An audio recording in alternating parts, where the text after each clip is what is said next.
Okay, so now we're going to cover the concept of proof by contradiction. So if we want to show a statement that looks like P implies Q, then we assume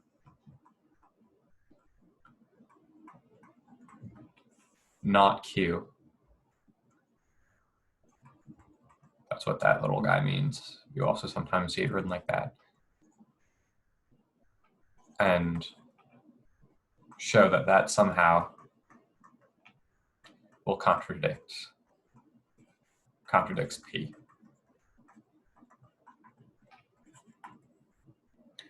So basically, we're assuming that the conclusion that we want to show is true is false, and showing that that gives us nonsense somehow. There's a few classic examples of this proof being used. So we want to show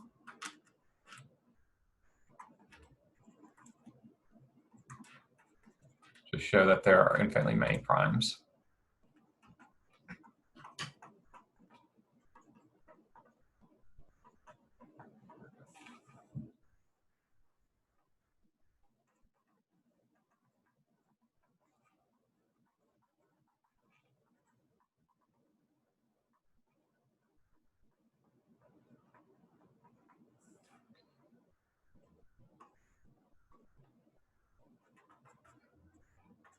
We'll do this by contradiction. It's really nice just to write that out so that it makes it a lot easier to read if you just explicitly say that you're proving this by contradiction and assume there are finitely many.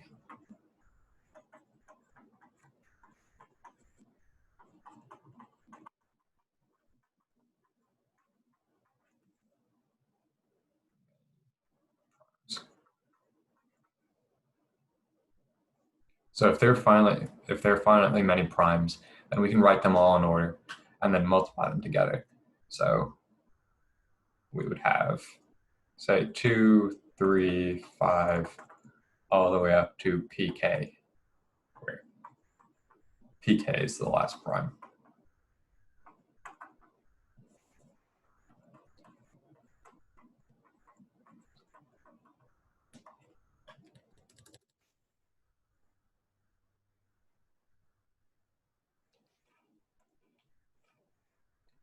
We can examine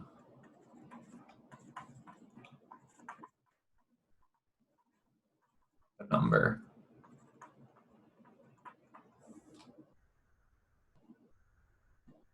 two times 3 times 5 times every single prime number up to pk.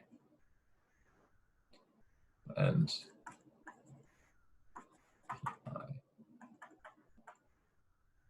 1 to k. This would be a fancy way of writing it. Most of you guys will be familiar with the sum notation, or the sigma notation for sum. This is the same thing, just with a capital Pi for product. So this guy plus 1.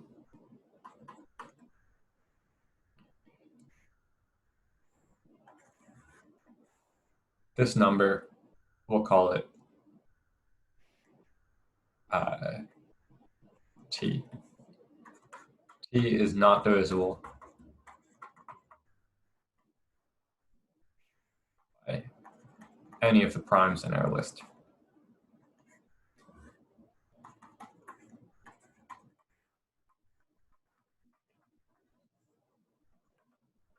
How do we know that? We know that because it's 1 greater than a multiple of them, and it has to be some multiple of k, or some multiple of the primal way. So, and 1 is going to be less than all of those because the lowest prime is 2. T is not divisible by any of the primes in our list. Therefore, T is prime. Therefore, our list is incomplete.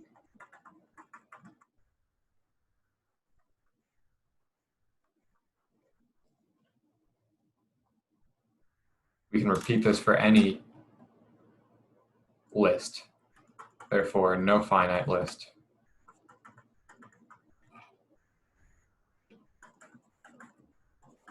can contain every prime number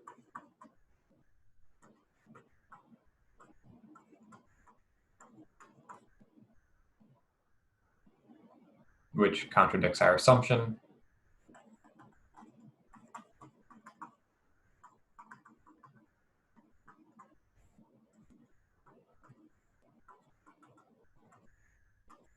showing infinitely many primes.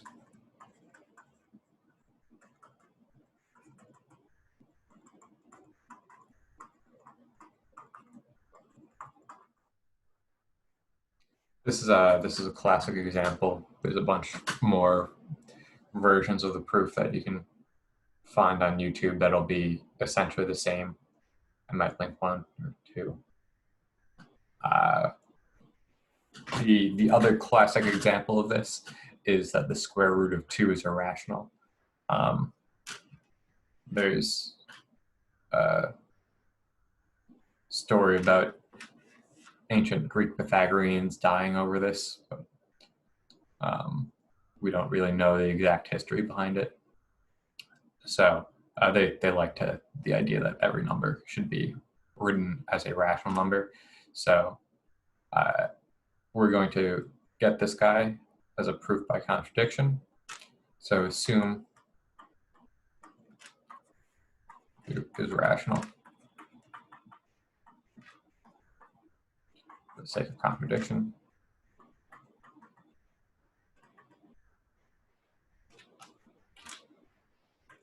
Therefore, root 2 is equal to p over q. P and q are integers.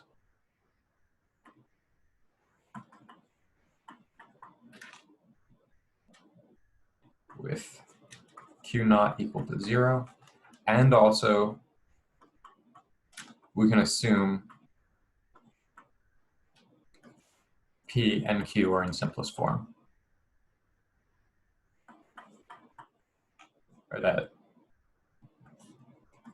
p over q is in simplest form.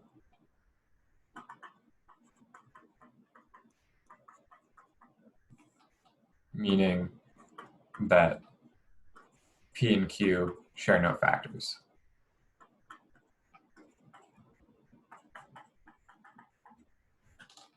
Cool. So now we've got it set up, everything we need to show that we will get a contradiction here. So we're just going to square both sides here. Therefore, 2 is equal to p squared over q squared, just by squaring both sides. And then that implies that 2 q squared is equal to p squared. So we know that both of these guys are integers.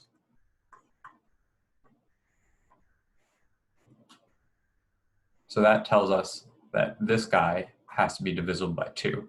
And not just that, it has to be divisible by 4 because 2 is prime and this guy is a square. Therefore, p has to be divisible by 2. So that tells us that p squared is equal to 2 times, is equal, that tells us p is equal to 2k. And therefore, p squared is equal to 4k for some k.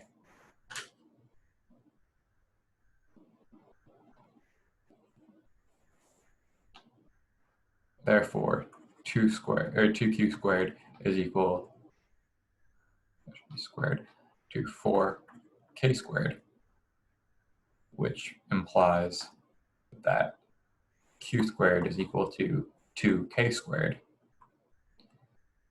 But then we can do the same exact argument to show q is equal to 2j.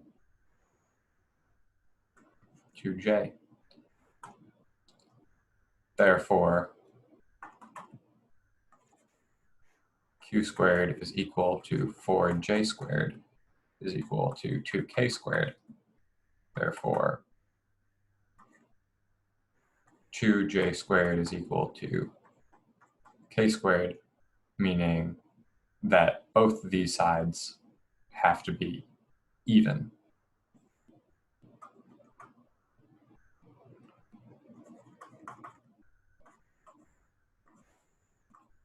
Q are even. But then they share a factor.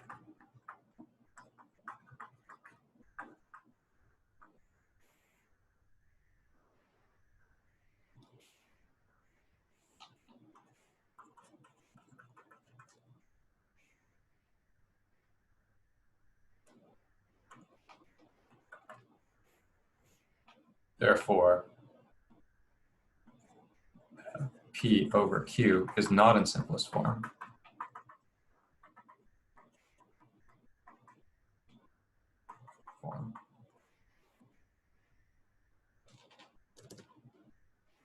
Which contradicts our assumption.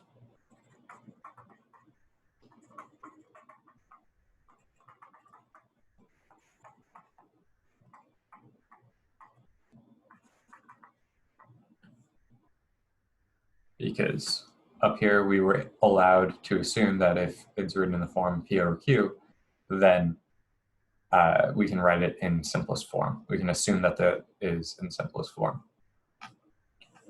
Therefore, root 2 is not rational.